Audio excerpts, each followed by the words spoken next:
In 2009, PETA authorities raided U.S. Global Exotics, a wildlife wholesaler in Texas, and found about 26,000 animals, and about 80% of them were grossly sick, injured, or dead.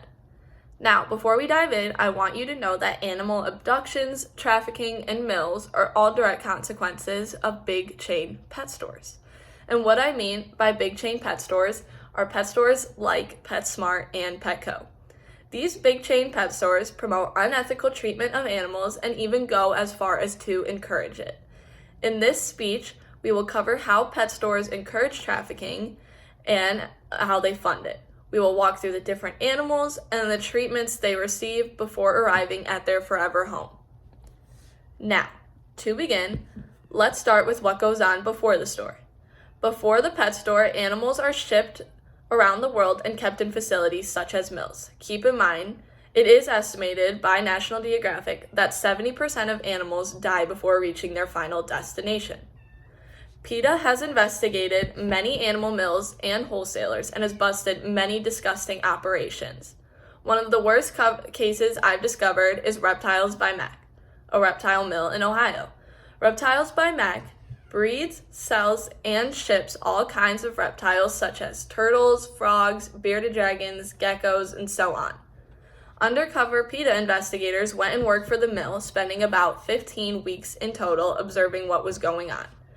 When animals arrived at the warehouse, they were shipped in conditions that were incredibly inhumane. Dozens of frogs were shoved into pop bottles, such as 2 liters.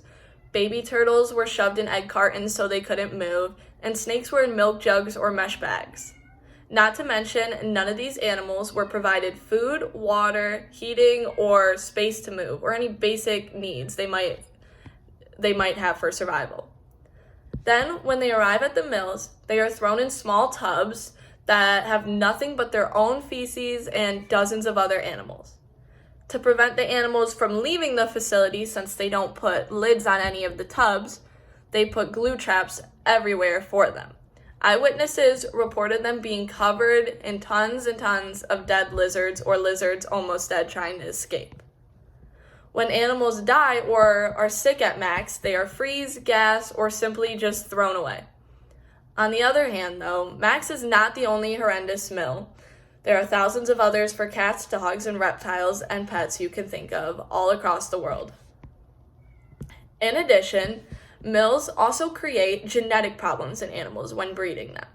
When mills and breeders are breeding cats or dogs, they are breeding for what looks the best or what is going to sell the best. Mixing and breeding different cats and dogs gives them a huge profit, but at the animal's expense. Mixing and breeding gets the animals sold, but in the long run, the people who purchase it are going to have to deal with the medical issues and problems later on. Breeding causes many genetic defects that are painful or sometimes even life-threatening to the animal. Some of the genetic defects can be blindness, deafness, heart defects, skin problems, hip problems such as hip dysplasia, and even epilepsy. For example, everyone loves the cute pushed-in noses of bulldogs. So breeders went on to go and make more dogs with that type of pushed-in nose. While those pushed-in noses are adorable, they can make breathing extremely difficult for the dog, as well as create serious skin issues in the folds of the nose. Mills or pet retailers can also create behavioral problems in the animals. When the animals are kept in tubs, or in crates outside, they are not exposed to socialization. They are shown a person that throws some old food at them or a person that shoves them into a crate. The animal can then become aggressive and afraid of humans, making them possibly dangerous and hard to train. After hearing about all those horrible operations, facilities, practices, and more, you might be wondering how these things all exist. And in the end, it's because of the big chain pet stores. Pet stores like Petco and PetSmart are the ones providing the most funding, keeping all these operations up and running. In the case of Max Mill mentioned earlier, they mainly sell and ship to Petco and PetSmart. Additionally, animals also endure abuse at the pet stores. Therefore, let's discuss what actually goes on when the animals get to the store. When animals are at the store, they are not put in proper conditions. To start, betas are put in cups full of their own feces. Small little cups to mention too. Betas require a lot of care, and being kept in the cup is not good for them. They need a minimum of 3 gallons or they become depressed. They need proper heating, they need frequent water changes and proper filters.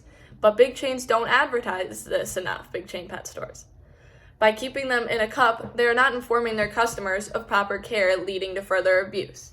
They also advertise many products such as 1-gallon fish bowls to customers, not caring what happens to the fish.